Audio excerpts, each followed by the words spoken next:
What's going on, YouTube? Here with somewhat of a small review on Star Wars Jedi Fallen Order. Yes, I know it's been a while. Other YouTubers have already made the full review on it and stuff. Well, this is my review. And be reminded real quick, this is my opinion of what I think of the game, and I'm just going to add my thoughts on top of it. So, if you feel like this is not what you expected, well, I don't mean to sound rude, but I'm also going to tell it to you how it is.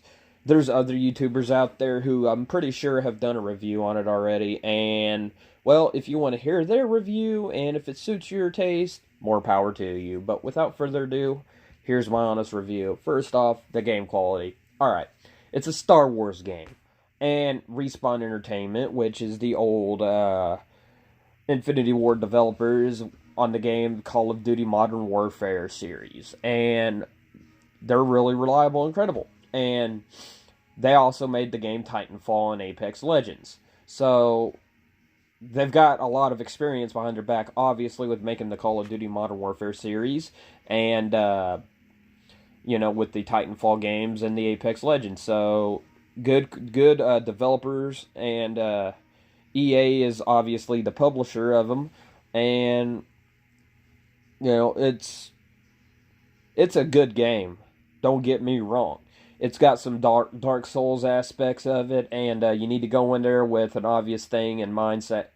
For example, you could get killed by even the stormtroopers if you don't know what you're doing.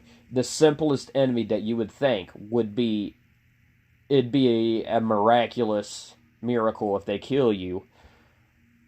Sorry, they're gonna kill you. It's not like the Force Unleashed where 2 strikes and your opponent's dead. No. You're weak as hell when you first get into it. Your lightsaber does almost little to no damage. The only thing you have to your advantage is pinpoint accuracy and the parry mechanic. If your parry is off, ooh, I'm just sorry for you. That's all I gotta tell you.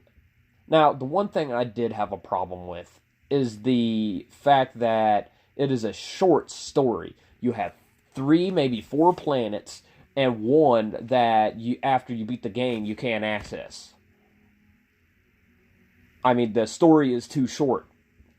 What you need to do is make it longer through DLC, because at this point the game's launched, and you can't revamp it unless you pull off a massive update. And I'm sorry, I'm not waiting for a 58-hour freaking update. I am sorry, I am not going to wait through all that. I will tell you this now. So, you need to make a DLC.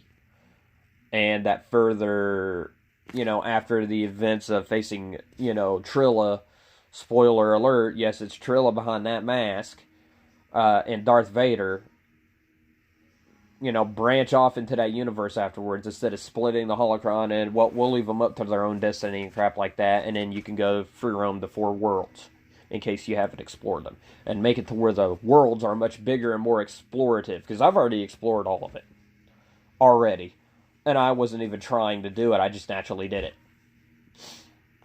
If I did all that crap real quick, the game's not worth $60. I'm sorry, I'm not complaining about it, but I'm also letting you know that the story's too short. Star Wars The Force Unleashed had a longer story than Star Wars Jedi Fallen Order. It had a much longer story, much more in depth. There was more character on Starkiller, or Galen Merrick, whichever name you want to use, than there was on Cal Kestis. Cal Kestis, he was just some Jedi in hiding after the Empire came to be, and all the Jedi were eliminated. And then at some point, his balls drop, there we go, and he's battling the Empire with the Inquisitors and stuff. Even almost faced up to Lord Vader, but, Lord Vader, he's daddy, and he's going to kill you anyways. The only method of fighting him is running in this game. It'd be pretty disappointing if the most powerful Dark Lord was a little bitch. It would be massively disappointing. So right now, I would rate the game a 3.5. right now on the star level. Out of 5 stars, it is a 3.5, mainly because of the short story. Now I can go into customizations, exploring, and all that crap. You know, it was good. Don't get me wrong. The game kept me on my toes and everything. But I'm sorry, if it's a game that's shorter than Dark Souls, it's by no means worth the $60 title. Dark Souls games are like long as hell. I would rather have a long freaking game to keep me into that game as long as possible than a game that I can beat in one day. If I can beat a game in one whole day, it's not a $60 title. It's a $30 title. Maybe 40 if you really want to earn that extra dollar. So until I see exactly how long and the next one's going to take, because there's a next one in there, there's a sequel coming. Until I see that it's about as long as Dark Souls 3, 2, and 1, until I see that, it's not worth the $60. I'm being absolute honest here. It's a good game. For what it is. It's a good game. It's just too short. You have literally 4 planets you travel to each of them first. Well, one you just travel to and leave. The other ones you just go to once, and then at some point you have to go back to them. And that's my problem with it afterwards. Oh, you go to 3 planets twice. Once through it, and then you got to go to a certain planet, grab an ability where you can double jump. It may have more than 4 planets. It may have 5. Because I forgot, you have to go to Kashyyyk, and Kashyyyk's where you get the rest of your abilities. Point I'm trying to get across is you had potential here to make the game even longer and more fun to explore and all this fancy crap you literally bragged about, which was good. Like, you could have made it to where we could go to Coruscant to see if explore the Jedi Temple and stuff like that. But nah, you decided to make it to where, oh, you got very few planets. And you go through those planets twice, except for the one where you rebuild a new lightsaber. And then that's it. You go to another planet where is the headquarters of the torture chamber and where the Inquisitors come from, near the planet Mustafar, where Vader's at. So, yeah, you just made a $30 game and charged us full price for a AAA game. So, congratulations. That part was stupid. I say they should have developed it a little longer than what they had it. They should have waited until the end of this year or the next year. They should have waited until 2021 and released it on the next-gen consoles. Because at least then it'd be polished, it'd be a longer story to keep people on it longer. Because I've been done with it, for about 2 weeks and I ain't touched it again yet. So, yeah. Well, take my review on it for what you will. It's a 3.5 rating, mainly because of the length of the story, pretty much. Now, me as a Star Wars fan, I love this game. I am so much of a Star Wars fan that I am willing to spend $192 or $95 on a lightsaber that literally looks like I went into the TV screen of one of the movies, yanked it out, and it became reality.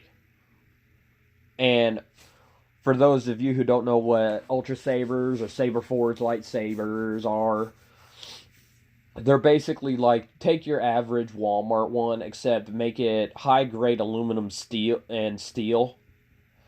and put quality into it. Here's an example. I could go beat someone to death with it, and it still looks like it's brand new, like I just got it, after beating somebody and murdering someone with it by beating them to death. Versus a Walmart one where I'll go and clash with an Ultra Sabers and the blade will bend backwards or the hilt will shatter because it's cheap garbage.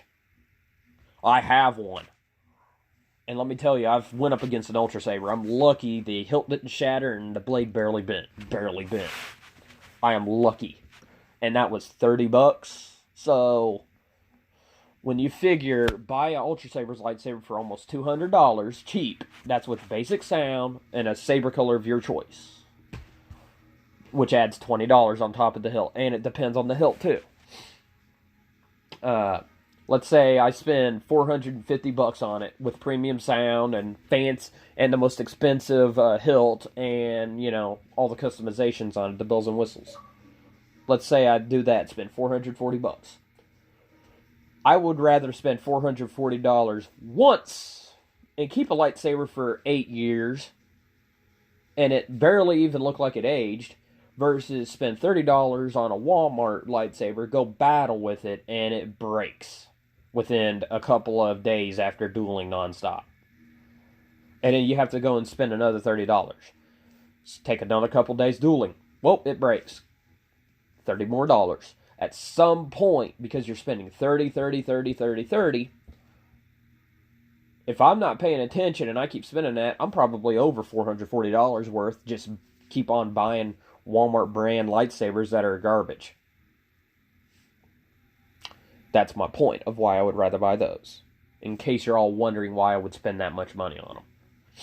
Because if I do it the cheaper way, I'm spending more money because I got to go and replace a broken toy plastic lightsaber. That's more so meant for kids. So, without further ado, this is the end of the video. If you like this video, like, subscribe, and share it to your friends. And drop a comment whether you like my opinion of the honest review of Star Wars Jedi Fallen Order. And if, for all intents and purposes, also comment down there, what is your favorite brand of lightsaber and why you bought the lightsaber? And what your opinion is about it.